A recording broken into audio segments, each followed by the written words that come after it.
And now, here are your hosts, the Schnitzel Boys. Before we go to the Bundesliga, I wanted to ask you a question. How do you feel about this whole away goal situation? They changed the rule in Champions League. It used to be that away goals would be the tiebreaker, and they got rid of that this year. And did they? That's I know they're always toying with, because I think I'm a fan of the old school away rule. I never saw what the problem was. I understand why. I guess it kind of makes sense because like sometimes there was like it's 0-0 at home and then 1-1 away, and all of a sudden the one team with the away goal goes through. That maybe it seems a little weird, but not really to me. They know the rules. You know, scoring away from home is a tad tougher than scoring at home. So I'm perfectly fine with away goals being weighted just a tad more. You know.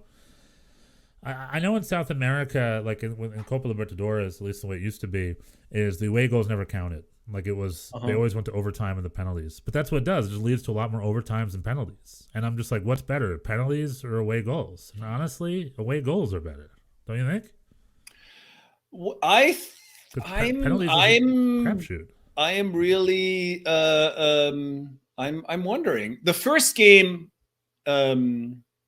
what was the first? It was PSG and Real. The first game on Tuesday. And PSG won with a great Kylian Mbappe. With a great kill, but it was like that seemed sort of like a poster child-like example of a game where Real was just like, we're only looking to not concede. Like they really were not even pretending to attack. And I was like, Carlo Ancelotti got a lot of crap from the press and the fans after that. Yeah, and I thought, this is because of that. And people mentioned it after the game. They're like, well, now that this rule is different, you know, there's no losing 1-0 is really not so bad, et cetera, et cetera. We have to win at home anyway.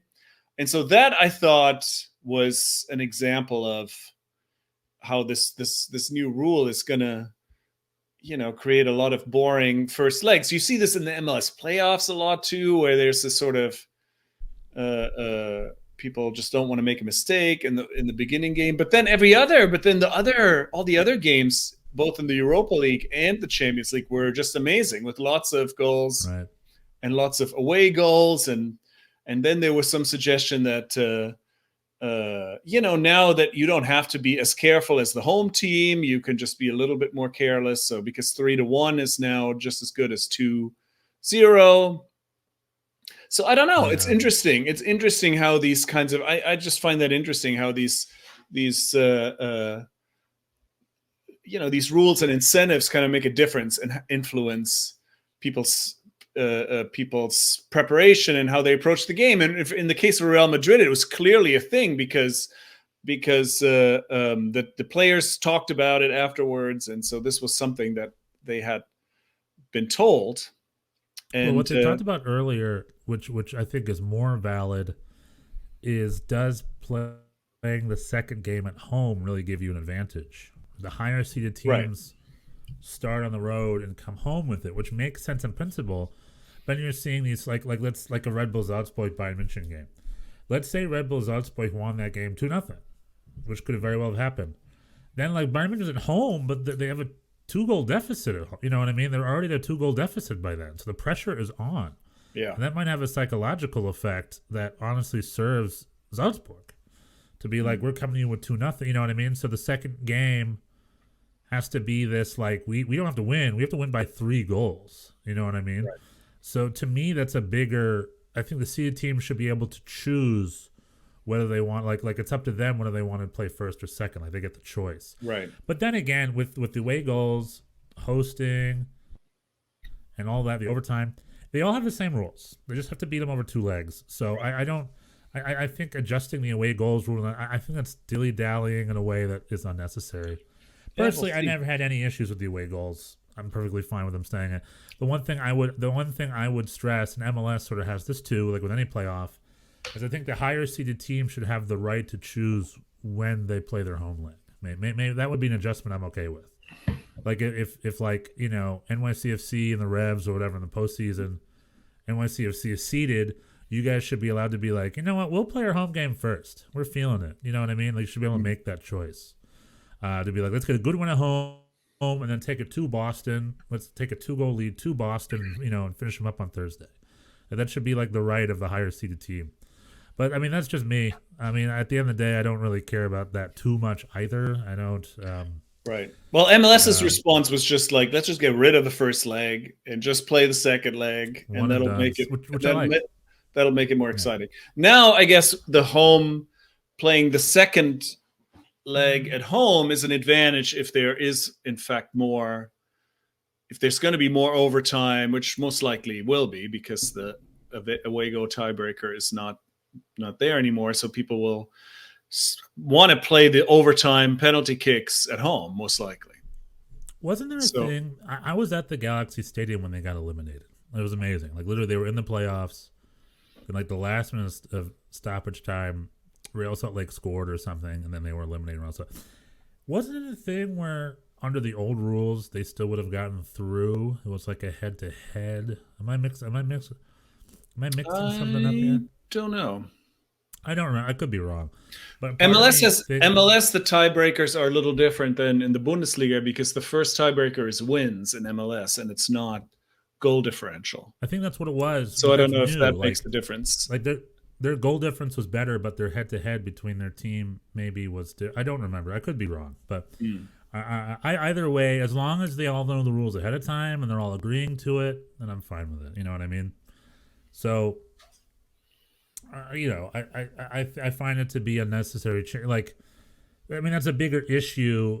Like with this FIFA World Cup every 2 years, the higher ups that be dilly-dally and talk about all these new ideas, but completely ignore the things that should be changed. Like, if I had to say something that needs to be changed right now, let's hear it. Just a simple adjustment between the referee's relationship with the VAR. Like, that's first and foremost. If I hear the term, was it clear and obvious, one more time, I'm gonna frickin' break the television. Everybody's like, I don't know if that was clear and obvious. Was that clear and obvious? I don't know, it was clear and obvious. It's such a subjective term. Like, what, you have to go to court with a jury every time to debate what someone's going to change that crap. New rules. VARs are always allowed to be used during goal calls, card calls, offside calls. That's it. Doesn't matter if it's clear and obvious or not. New rules. I'd say that's change one. Say that again? Explain that again. Right now, a referee can't use VAR unless it's clear and obvious. So when a referee stops to look at an offside call, or for instance, going over to CCL, the Montreal scored a great early goal against Santos Laguna. VAR called it back because there was a slight foul, a few movements before the thing, and made it a foul, which is a good call on paper, right? But then they're like, I don't know if that was clear and obvious. And boop, boop, ba, ba, ba. That's always the thing the analysts bring up every time someone brings up VAR. Well, and it's like, scratch that. Like, get rid of that rule. No more clear and obvious. If I get clear and obvious one more time, I'm going to punch somebody. Yes, Bjorn, you have your hand up. I have something to say. I think there's two. I hear what you're saying. I think there's two different issues.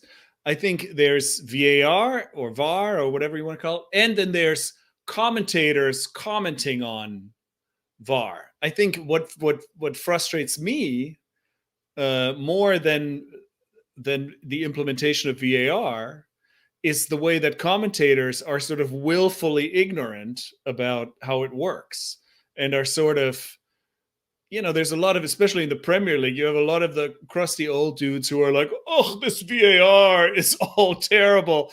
And basically don't even bother to really understand or learn how it exactly works. And then sort of give this commentary, like what you're saying, like, well, was it clear? This is not, well, did they check it? Did they not check it? When obviously everything gets checked. It's not like they only check certain things. Everything is. The refs only check certain things. The ref doesn't look at that, but the VAR checks everything throughout the game. Everything that happens, they check. They only get involved in certain instances when they think they have a reason to override. It's clear and obvious. That's when they get involved, and that's why I hate that term. This is just a subjective term. What I'm saying, I think we're saying two different things. I think we're saying the same thing here, but I think you're giving more faith to the refs and less faith to the commentators. Yeah, Where definitely. I think the commentators are following the rule. Like, the rule is a clear and obvious error only. And I think that's a stupid rule. This is a FIFA UEFA thing. Get rid of that rule. This is FIFA. But what's to get rid of? You think the referee should go to the screen every time? This needs to be adjusted. Every goal moment, card moment, offside moment, like big moment, all of them should be checked. But they check everything. But they check every time. Are you sure? Yeah, 100%. That's what they do. They check everything. It's not like they just sit there waiting until they get called into action. The VAR is constantly monitoring things, and when they see something where they feel like they should intervene, then the referee gets called. And different leagues have different ways of. The Bundesliga does that, but other places, I don't think the Prem. That's why we're places where VAR works in the Bundesliga, I think, better than anywhere else. And I think what you just said is how they do it, which is how you're supposed to do it. Well, a lot of the time, I think in other places, it's more of a pick and choose type situation. It's like it's at the discretion of the ref. I think on the field. Sometimes he's like, "I'll go take a look at it." No, that's not. It's up to the discretion of the ref whether he accepts the VAR's advice at face value or goes to check himself. Like in the Bundesliga, there's a lot of times the ref will just accept, but the VAR says it's offside. The ref won't go to the monitor and check. He'll just say, okay, if you say it's offside, it's offside. And in other places, in MLS, I think people go to the monitor more often. In the Prem, it's sort of a little bit evolving. They had a bit of a harder time. I feel like they were struggling to implement it. MLS but I think a little bit too. But I think I think we're on the same page. What I'm saying is, what you're saying should be how it's done. And hopefully, it is how it's done. But they need to write a rule where it's like they commit to that how it's done. Right now, everyone's too focused on the whole clear and obvious nonsense because I don't think it's like the introduction. I don't think I agree with that. I don't think there is a big focus on it. I think different things have different. Offside is black or white. Like if you see, they draw the lines, and if you're offside, you're offside. In the Prem, they know. What I'm saying is whether to call back or not, they always harp on the term, was it clear and obvious? But I think right to use VAR? That's what I'm saying is sort of it's like a gaslighting tactic of a lot of commentators who for some reason don't like VAR. And they like to have these sort of histrionic, like, well, I don't understand how this is implemented. This is so random. When in fact, it's not random at all. It can be learned and can be understood. Just some people just choose not to do that. What I'm saying is FIFA needs to change the writing on the rule a little bit, semantics, to be like it is their right to call VAR on any major moment they see fit. That's it. That would get rid of all that. I would get rid of. What do you mean? You mean who has a right? The referee. The referee right can now, be like. People are harping. The FIFA rule is it can only be a clear and obvious error. Clear and obvious. And that's not something the analysts made up. That's in the FIFA rule book. That's part of. But in the implementation, there's much more nuance than that, though. This is not. What I'm saying is make it very easy. Rewrite it to be like. The referee, it's entirely up to the referee's discretion on all major moments to use VAR to assist him in making. But it is up to his discretion now. The referee can. That's what I'm saying. Can always make it that way. It is that way, but not in the writing of it, not in the rule book. They need to change it to make it very simple and fast forward, so we're all on the same page. What I'm saying is FIFA isn't doing that. They're letting everyone dilly dally and keeping it nice and gray. As they go talk about World Cup every 2 years or something like that. The next thing is the dang handball rule. The handball rule sucks. In the old days, it used to be hand to ball is handball, ball to hand is not handball. You could look at it. It is subjective, of course, but you can make a pretty decent call, and there you go. Nowadays, they've tried to mainstream it, so it's if a hand is extended and then it's a handball. But how many handballs have we seen where it's like, what's he supposed to not have arms? You know what I mean? Was he supposed to have his arm removed? I actually just read about this today. there's a man named Dale Johnson who works for ESPN, who has a very good Twitter account. He likes to unpack VAR decisions, and he was talking about how the handball rule is differently interpreted in different leagues culturally. Right. Like in England, they call fewer handball penalties than they do in Europe. La Liga calls a lot of them, and the Bundesliga is somewhere in between, but also closer to. And the interpretation being that, yeah, like what you're saying, if you have like in England, for it to be a handball penalty, you have to be basically your arm has to be away from the body, and you have to have some, like you have to put it that there in a way that gives you an advantage and puts you at risk for a handball penalty. Like, for example, if you turn your back and get hit in the arm, that might be a penalty in Germany, but not in England. If you kind of have, but yeah, the handball rule has changed a lot. They tried to streamline it and said like, oh, let's take subjectivity out of it. If it touches your hand and the ball, and everybody hates that because, like you're saying, sometimes what is the player supposed to do? So, well, that's what I'm saying. That's what UEFA needs to be working on right now. But I guess need to be working on. Let's get rid of the away goal rule. It's like, hey man, fix the handball rule, morons. It's been a year or two. Do that. So that's my little soapbox. I guess I put this more. I think I get upset because I think, like I said, commentators can do a better job of communicating this stuff, and oftentimes, people are just sort of willfully like, well, this is clearly stupid when it's anyway. Yeah. All right. We're in an impasse on that because I agree. How many times have you heard clear and obvious? All I'm saying is get rid of clear and obvious. Get rid of it. My pet peeve. Your pet from the writing. Your pet peeve is clear and obvious. My pet peeve is when people talk about unnatural positions. It's like if your arm gets caught in a wood chipper, that's an unnatural position. Like anything else. This is not an unnatural position. This is that's the handball rule. I'm in the same boat. I'm like, how do you make that black and white? You can't. You have to look at it and be like, did he reach his hand to it? Sometimes it's subconscious, but sometimes it's clear. You see a replay, but like now you see a hand go to the ball, and you're like, that's a handball. But it's not hand. Yeah, that's what it used to be. But now it's like if you make yourself bigger and you give yourself an advantage and it hits your arm, that should be a penalty. Yeah. Only if it's clear and obvious, though, Bjorn. What I will say is I saw, where was it? Where did we see this? Some FIFA thing. Oh, I think it was the Club World Cup. Remember the 2014 World Cup when we saw goal line technology for the first time? Yeah. And everything got blue and the ball, blah, blah, blah. I think they did the same thing for offsides at the FIFA Club World Cup. Yeah, they have this new, this is a new thing. They have semi-automated offside now. They were trying that out. This is something. I love that. And I think it's something like it where the refs watch, right? Yeah, where presumably in almost real time the ref will get the AR will get some message on his watch as it happens, so they can make those decisions very quickly, because that is a frustrating side effect of VAR, that people just sort of let things go. Everybody knows the guy's offside, but we have to let the attack play out, and then the flag goes up 5 minutes later, and so that would eliminate that, because the referee will get real time.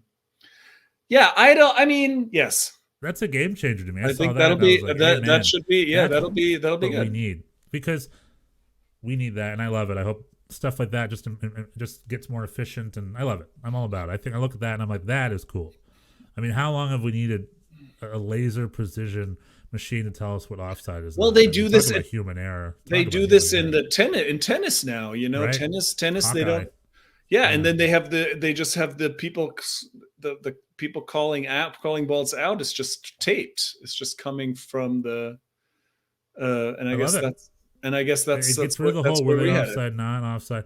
I'm open to like maybe giving like a 5-inch leeway or whatever, but they can program that in. You know what I mean? Well, in the problem with we're really digging deep here into this, but like the problem with I work in TV, so I have a little bit of I don't know, knowledge. But the thing is, like the way that the Prem does it, where they show you drawing the lines, and that looks like it's scientific, but it's not, because the camera is like however many frames per second they're shooting. So you have to pick you have to pick the frame where There's also the camera angle. The camera angle they're accounting for in the lines, but where, because they only have like 25, I guess in England it's 25 frames per second. They have 25 frame, they have to make a decision which frame to pick, and that can make a big difference depending on where the player is at that point, because there's based on where the ball was. Yeah, exactly. Or the moment, 30 frames per second, right? The moment of here it's or sometimes even 60, but so there's more. But it's not, this like line business is not as scientific as they make it out to be, because depending on which frame, it's also related to the ball to the foot. Like if I'm passing, that's exactly it. And it has to be the exact frame the ball leaves the foot, and then there's two halves to the offside measurement, and it's parts of the equation. And it can be subjective which frame to choose. Is it the last frame where the ball is still on the foot, or like the next frame the ball is already a little bit off, like it's hard to pick that exact moment, but that depending if there's an attacker running full speed, that one frame makes a big difference as to where that person is. So it's all saying they can't build a camera system where like they could tell, like, you know what I mean? Like the camera system does the work for like Hawkeye, something like a Hawkeye system with the now they're working on that. They're working on like basically tracking the ball and having that be managed in the same way as managed in the same way as tennis. I'm a big fan of that new laser-like offside technology. So that's just me giving thumbs up. I gave a couple thumbs down. I'm going to give a couple thumbs up, right? Very good. Cool. All right. We talked a lot about spent a lot of time talking on exciting stuff that is very serious to me and officiating. People will be fascinated. I have a strong opinion also, but I'm mad at different people than you. That was just a Schnitzel Boys video on YouTube. Thanks for joining us. If you like that one, we've got a couple other ones right over here. And if you like that one, don't be afraid to subscribe, like, and ring that bell. It's the Schnitzel Boys, it's the Schnitzel Boys, it's the Schnitzel